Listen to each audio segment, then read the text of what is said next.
Iran और Israel के बीच बढ़ते संघर्ष का असर अब भारत में भी देखने को मिल रहा है। मिडिल ईस्ट तनाव की वजह से हॉर्मुज स्ट्रेट में संभावित बाधाओं के चलते भारत की फर्टिलाइजर कंपनियों को उत्पादन में कटौती करने पर मजबूर होना पड़ रहा है। मीडिया रिपोर्ट्स के मुताबिक Indian farmers fertiliser cooperative limited जैसी बड़ी कंपनियों ने अपने यूरिया प्लांट में उत्पादन कम कर दिया है। इसका मुख्य कारण एलएनजी की सप्लाई में रुकावट है।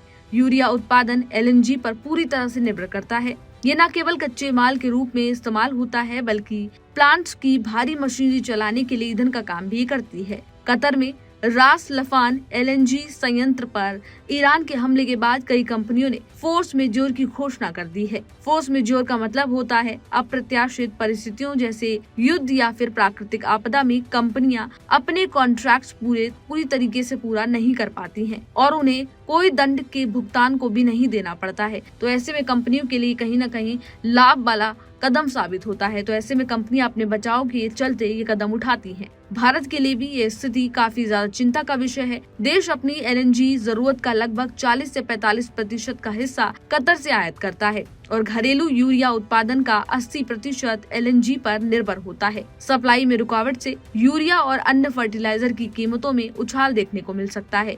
बता दें कि ऐसे में रिपोर्ट्स के मुताबिक ये भी कहा जा रहा है कि पाकिस्तान की सुई नॉर्दर्न गैस पाइपलाइंस लिमिटेड ने भी अपने ग्राहकों को बताया है कि मिडिल ईस्ट में संघर्ष के कारण फर्टिलाइजर प्लांट्स को जो है कहीं न कहीं दिक्कत हो रही है और इसकी वजह से एलएनजी सप्लाई भी रुक रही है और ऐसे में फर्टिलाइजर का जो काम है वो पूरी तरीके से नहीं हो पा रहा है। फर्टिलाइजर मंत्रालय के अधिकारियों का कहना है कि जियोपॉलिटिकल स्थितियों की वजह से ये दिक्कतें हो रही हैं। वो लगातार परिस्थितियों पर नजर बनाए रखे हुए हैं। फर्टिलाइजर एसोसिएशन ऑफ इंडिया के डायरेक्टर का ये कहना है कि फिलहाल पर्याप्त स्टॉक मौजूद है, लेकिन अगर संघर्ष लंबा चलता है तो ये चिंता का विषय बन सकता है। खास तौर से ये संकट खरीफ सीजन की बुआई के समय काफी ज्यादा किसानों को हो सकता है, क्योंकि बुआई के समय पर हो सकता है कि ये संकट बना रहे। अगर यूरिया और अन्य फर्टिलाइजर समय पर किसानों तक नहीं पहुंचे तो उत्पादन को प्रभावित ये कहीं न कहीं करेगा, जिससे बड़ा असर पड़ेगा और खाद्य कीमतों में भी वृद्धि इसकी वजह से हो सकती है। सरकार और उद्योग संगठन फिलहाल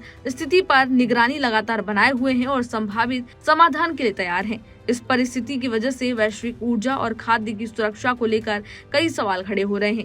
मिडिल ईस्ट में बढ़ते तनाव के चलते भारत और अन्य देशों को आपूर्ति श्रृंखला में भी कहीं न कहीं दिक्कत हो रही है। फिलहाल इस जानकारी में इतना ही। इसी तरह की तमाम अन्य जानकारियों के लिए देखते रहिए इंडिया न्यूज।